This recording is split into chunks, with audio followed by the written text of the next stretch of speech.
Medicine Taylorville to schedule your appointment at 217-824-1134. That's 824-1134. Or click their icon at TaylorvilleDailyNews.com. Your information station, WTIM.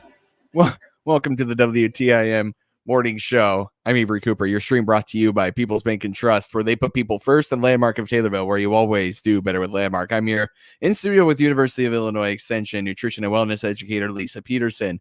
Great to have you here, Lisa. Yeah, thank you for having me. Well, great to have you here. It is, well, I think you wanted to make a quick announcement too before we get into the nutrition and wellness side of everything. Yep. So my other job currently as the acting county director, I did want to make the public aware, as well as we've been advertising in the papers, but our hours at the Christian County office here in Taylorville are changing just slightly. We are going to be still open at 8 a.m. like we normally are, but instead of being open till 4:30, we will close at 4. Okay. So one of the reasons too is we've shortened our lunch. So if you come in, the only time we're closed during the day is 11:30 to 12. So we're hoping for 4-H parents, for people needing questions answered, that they're able to now come in over their lunch hour from 12 to 1.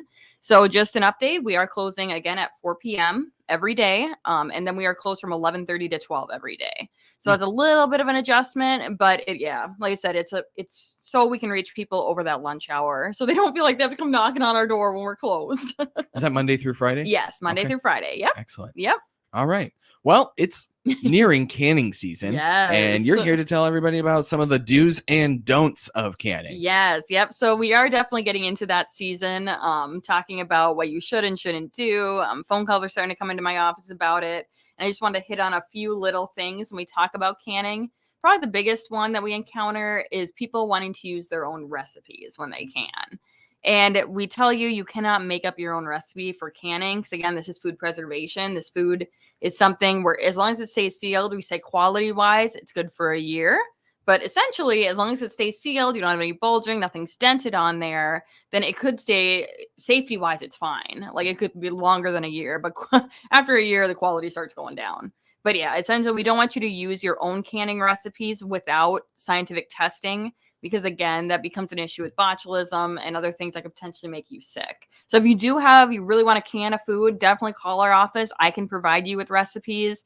We use USDA recipes. Extension has recipes that have been scientifically tested. We also, if somebody brings a ball canning recipe to me, I usually tell them that's okay. I do want to look at it, but yeah, so definitely use a scientifically tested recipe for canning. How can they make sure that the recipe is good to go? It should be labeled somewhere on there that it is from the USDA, or one of them I didn't mention was there's a book called So Easy to Preserve. And that comes from the University of Georgia. And we call them, they're kind of our holy grail of all canning. That's where they have a place that does all the canning. That's the National Center for Home Food Preservation. A lot of times with questions, if we can't find the answers, those are the people we go to, or we don't know the answers, that's who we go to. But yeah, definitely make sure it's got a label on it, so it's not one that grandma's been using for 30 years. We want to, because again, science changes. Even our fruits and vegetables change slightly in the way we can things. Yeah. So what are some of the things you're seeing right now with canning mistakes? Yeah, yep. So one of the other big things we do talk about when it comes to canning, and I know this is a little early yet, but failing to acidify canned tomatoes. So people who do tomatoes, whether you're doing water bath canning or pressure canning, you have to add an acid. And the reason why is the pH, is because with tomatoes, they run to borderline, so they may not be acidic enough. And there's over 200 different varieties of tomatoes, so there's no way for us to identify that you're using one that we know is super acidic. So you do have to add some type of acid, and whether that's lemon juice, you can also add vinegar in there, or citric acid as well. But the one thing too is some people don't like the taste of vinegar.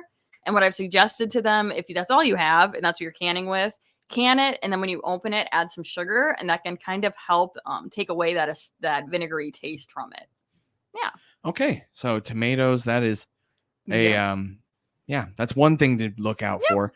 I want to do really quick before we get into some of the other mistakes. What are the dangers of botulism, and how can you... Sure. So go ahead. The name of it is not too scientific here, but it's Clostridium Botulinum is the name of the bacteria. And that bacteria is one of the few that can survive without oxygen. The scary part about it is deadly. So, and it doesn't take much. We say it's one that makes you sicker quicker. It doesn't take very much to make you sick. And you notice it right away. Your throat may start closing up, and it's from those canned foods. And a lot of times it happens from people improperly. Most of cases happen from improper canning.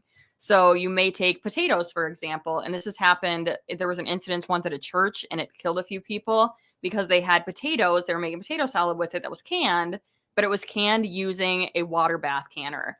Potato needs to be pressure canned because you need to get to a high enough temperature and time to kill that potential botulism in there. So that's a big part of it too. If you ever have a question, am I supposed to be water bath canning this or am I supposed to be pressure canning this? Please call us and I can be able to give you that answer to make sure you are doing the correct canning method because of that fear of botulism. Because again, it's deadly and we don't want anyone to get sick.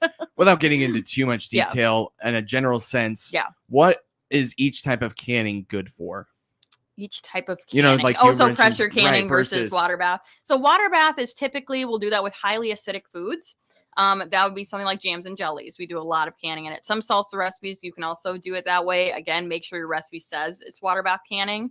The difference is pressure canning is going to get to a higher temperature than, so those foods that are not acidic, we consider them low pH foods like green beans, like potatoes, like a lot of our vegetables, meats, all have to be pressure canned because they don't have that acidity to be able to fight off that botulism. So we joke it's like hurdles. Like you jump over these hurdles, and that's one hurdle we can't jump over. That's why we need the high time and temperature with the pressure canning. And a canner is very different than a cooker. So a pressure cooker is a separate entity. It rolls its pressure in there on and off with your time and temperature, while a canner stays at a specific temperature and pressure for a certain amount of time. Okay. What are some of the other things you're seeing Yeah. with mistakes as you answer phone calls from people? Sure. And like I said, that's a big one, is to do with know which canner you should be using when you're canning. If you're new to it, definitely call us and I'm happy to walk you through. I've done it before where I was on the phone with somebody a few hours and walk them through the entire process, which is fine. I'm happy to do it. Another mistake we see is as we get into salsa season. Again, that's probably gonna be later in the summer here, but not following your recipe exactly. So that's the thing, is adding extras of certain vegetables. And again, vegetables are low acid. So if you add extras, you're going to potentially cause botulism to grow because you're changing the acidity. So that's one thing to think about too, is we tell you, yes, you can switch out the peppers you're using, but you have to use the exact amount. So if you want to use spicy peppers versus bell peppers, that's fine. But you have to use, if it says a half a cup, you have to use a half a cup. So that's one of the big changes as well. Yeah. Okay. And Yeah. I mean, it sounds like a pretty, when you think of canning, Yep. it doesn't sound like it's it sounds very straightforward. You Yeah. put something in a can, you heat it up, you put it together, but it seems like a little bit more than that too. Like there's extra steps that not everybody really knows about. Yeah, and that's one thing where I'd suggest definitely call our office. I'm hoping once I'm out of the second job, we'll go back to doing hands-on canning classes. Those are always fun with the kids and adults. And because I know we used to do pickling, we do jams and jellies. So you actually get a taste and hands-on practice doing it. But yeah, you definitely want to follow the guidelines when doing it. That's why we tell you, call the extension office. We're there to help. Another thing too with your dial gauge pressure. So we're talking about pressure canners.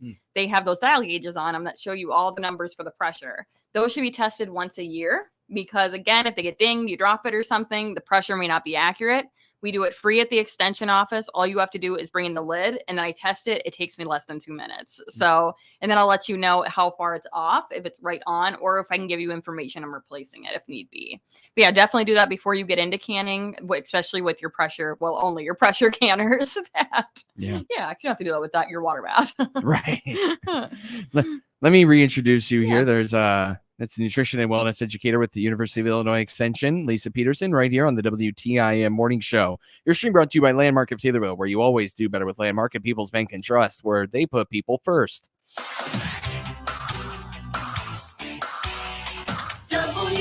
WTIM.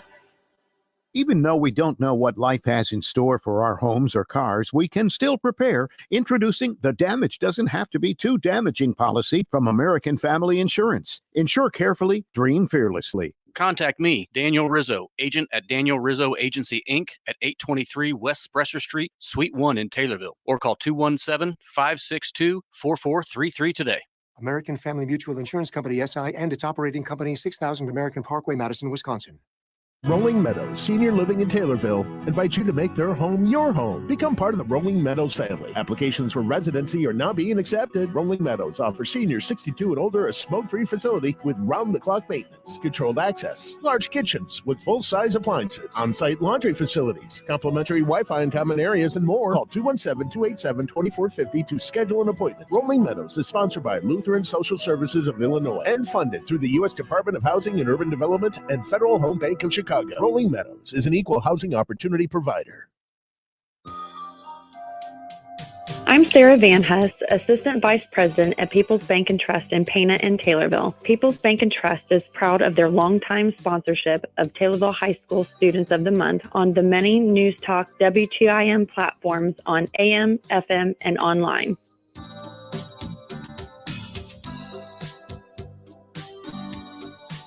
My name's Caden Perini. My parents are Shane and Sarah. My activities, I do CACC welding out in Springfield. My hobbies are skateboarding. I'm into cars. I love music. And in my future plans are hopefully a welding job with CAT or any other big company in Illinois and outside of Illinois.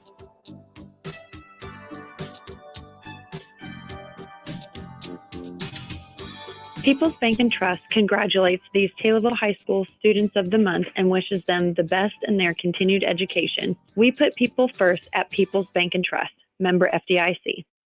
Your local radio stations are here for you. No subscriptions or monthly fees necessary. We're here to give you the news, weather, and traffic you need and the music you love. But if the foreign-owned record labels get their way, it could stop the music. They want Congress to force radio stations to pay them more money simply to play their music. Don't let radio go silent. Text LOCAL to 52886 and tell Congress to protect local radio stations. This message furnished by the National Association of Broadcasters.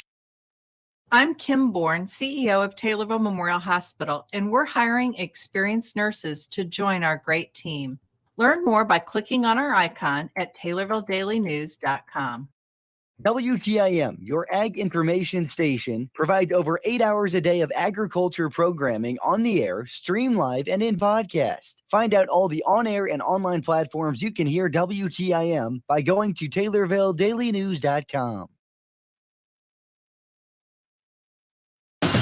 Your information station. WTIM. Welcome back to the WTIM Morning Show. I'm Avery Cooper. Landmark of Taylorville, proud to bring you this stream on TaylorvilleDailyNews.com's Facebook and WTIM TV YouTube.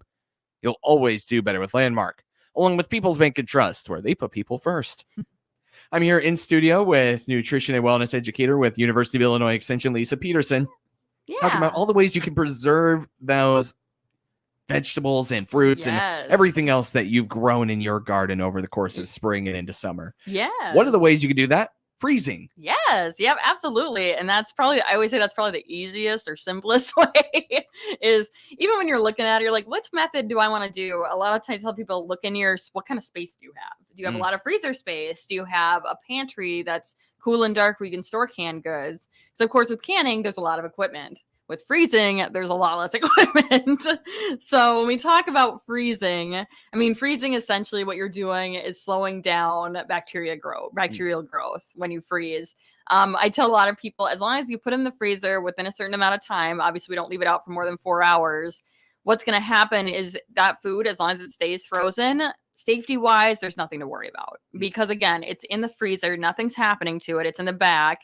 Again, if you have that mystery meat that's been back there and starting to turn green, I mean, honestly, it probably is safe to eat quality wise. Probably a little bit less. But that's same with when we talk about freezing vegetables. And a lot of times when we freeze our vegetables, as we're ending asparagus season here, is that we want to blanch them. And when I mean blanch them, what we do is basically we shock them with hot water. So you put them in boiling water for a couple minutes, take them out, put them in cold water. And what that does is it stops the enzymatic. So it stops the bacteria from continuing to reproduce. So that way, when you freeze it, you're going to have a lot less of a grassy flavor when it comes out. So for example, with our asparagus, we say if you have medium stalks, you're going to blanch it. So put it in boiling water for 3 minutes, take it out, put it in cold water, and then package it in your freezer bags and put it in the freezer. And I do tell people, make sure you do label it. Of course, we don't want that mystery meat in the back with no name on it, but it's a lot easier too if you put on the date to use it than putting on the date you put it in there, because it's easier to remember. So that way, when you look at it, you're like, okay, I still have a couple months quality wise until this maybe won't be as great. So that's one thing to think about too, is how long it's going to be in there. Is it going to be a couple months, or what product you're using? One thing I do encourage people too, when they ask, well, how long can I keep something? The USDA has a really great free app called the Food Keeper app. And I say this one a lot because I really preach it, because it's a great app. We know it's research-based. It's coming from the United States Department of Agriculture. But if you're curious, well, how long can I keep my blueberries? How long did they keep in the freezer? They actually tell you exactly that. And there's a search option in there too. That's fantastic. So yeah, if you're going to freeze, definitely I would suggest blanching your vegetables. Look up how long to blanch. You can always call our office. Every food's a little different with the amount of time. And then, yeah, make sure it seals and put it in the freezer. Put them in your bags and put them in the freezer and label them. Yeah, right. Yep. That's a really, I use that app too. It's It's very, very helpful in determining just how long you can keep something for. Yep. And again, a lot of it has to do, when we talk about freezing, we talk about quality. So if it's in the freezer, if it's been there a year, and quality wise, it may not be the greatest after about, we usually say about 6 months, depends on the food. But yeah, that would be the point where you could still eat it. It just may not be the greatest quality. Yeah. I mean, if you're hungry, anything tastes good. Yep. So again, freezing doesn't stop enzyme activity. It just kind of inactivates it. So the minute it's exposed again, those enzymes are going to start reproducing. So then how can you avoid that from percolating into something else? Percolating. I don't actually know where, let's, I don't so really, turning into like, once you thaw it, right? Yes. I guess, like, is that, you're going to steam it. You're going to find a way to cook it usually. Yeah, it's going to go right into a cooking process. So a lot of those, that's what I was looking for. A lot of those vegetables, you could put it in, you could thaw it out if you want to in the refrigerator, of course. Don't let anything thaw at room temperature, or in the microwave. But a lot of those vegetables you might be putting into soups, you might be using for other items. I know I've done frozen asparagus and used it in a quiche. So I thawed it out in the microwave and chopped it up and put it into a quiche. So finding different ways to use them. But I know soup's one of the big ones people do with their frozen vegetables. So don't just let it thaw. Yes. Right? You got to cook it in some way and thaw it out that way. You could thaw it that way. You could do it in, like I said, in the refrigerator. It's just up to you. Just make sure it's not at room temperature. That's our big no, just because, again, you're exposing it to a lot of bacteria. If you leave it for 4 hours at room temperature, even 2 hours is dangerous. That goes for meats too. Yes, absolutely. Yep. Meats. And that's one we tell people, if you're going to thaw meat out, if you're doing the refrigerator, if you're doing the microwave, cook it right away. If you decide you don't want it, make sure you still cook it. Because the problem is when you thaw meat out, all those juices come out. So if you're going to try to refreeze it, it's now going to have more of a rubbery flavor to it, because it doesn't have all that moisture it had in it because you thawed it out already. So again, if you're doing chicken, you're like, not feeling it after you already thawed it. Cook it anyway and then put it back in your freezer. Gotcha. Right. At least that way it's cooked and you can repurpose it for whatever you're looking for. Yep. And again, in the refrigerator, in the oven, in the microwave, just not at room temperature. Gotcha. Or in a slow cooker. Don't do that either. In a slow cooker. What is that? A crock pot. Oh, okay. There you go. Yeah, thank you. That's the brand name. But yeah. Right. I appreciate the distinction there. No problem. What about an air fryer? An air fryer, again, that'd be another one where you can put it directly in the air fryer and start cooking with it. It may take a lot longer because, again, you're exposing it directly to heat. Gotcha. The problem with using the brand name crock pot or a slow cooker is just the name of it. It's a slow cooker. So you're not getting it to a high enough temperature fast enough. I know a lot of people who do this with chicken. They're like, well, I didn't get sick. And we mentioned it during the break that you know of or yet. That's a big thing, is because, again, chicken cannot sit out at room temperature for more than 2 to 4 hours. So if you're going to put it into a slow cooker, make sure you do put it in the microwave, thaw it overnight in the refrigerator before you put it in there. Yeah. Excellent. Yeah. Well, we're running out of time. Yeah. We have a little bit of time left, so I wanted to give you a chance to go over something that we haven't gotten to yet, or maybe just review. Sure. So just a reminder, again, any canning, freezing, drying, food preservation questions, you can always call our offices in any of our counties, definitely here in Christian County, and they will find me. As I said, I'm currently in 2 jobs, but they will find me, and I'm happy to get back to you and answer those questions. And just a reminder about our hours change. The office is now going to be open from 8 to 4 p.m., Monday through Friday, and then we will be closed from 11:30 to 12. So that starts as of next Monday. So Right. Well, that is nutrition and wellness educator Lisa Peterson with University of Illinois Extension Office here in Christian County. Thank you so much for coming on to the program, Lisa. Thank you. I appreciate it. Your stream brought to you by Landmark of Taylorville, where you always do better with Landmark, and People's Bank and Trust, where they put people first, right here on the WTIM Morning Show.